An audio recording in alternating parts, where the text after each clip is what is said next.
मां भवानी गवाह है चौहान साहब। चौधरी के हाथे में आने वाला कभी भी कोई इंसान खाली हाथ वापस नहीं जाता।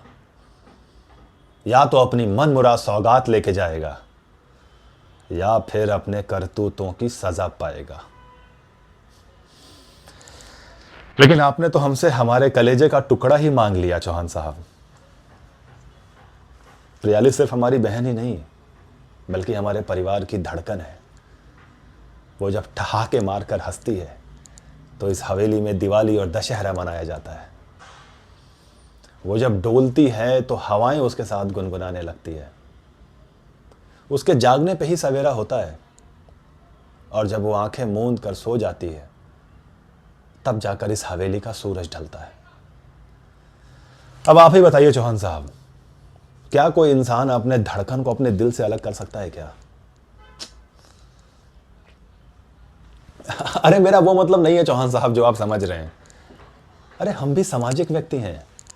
सुबह से शाम तक मां भवानी इन हाथों से केवल समाज सेवा ही तो करवाती है। तो भला इस समाज के द्वारा बनाए गए इस रीति रिवाजों के विरुद्ध हम कैसे जा सकते हैं? हमें आपका प्रस्ताव मंजूर है, लेकिन एक बात याद रखिएगा चौहान साहब, कोहिनूर से भी कीमती हीरा है हमारी बहन। अरे कोहिनूर की क्या औकात है हमारी बहन के सामने। लेकिन बड़ा भाई होने के नाते आपसे एक गुजारिश करूंगा कि हमारे कलेजे के टुकड़े को तो ले जाइए, लेकिन अपने कलेजे का टुकड़ा बनाकर रखिएगा। बस एक छोटी सी विनती है आपसे। बहुत भाग्यशाली है हमारी बहन। अब देखिए ना, उसके लिए रिश्ता भी आया तो एकदम टक्कर का। आप अपने बेटे की जन्म पत्रिका भिजवा दीजिएगा।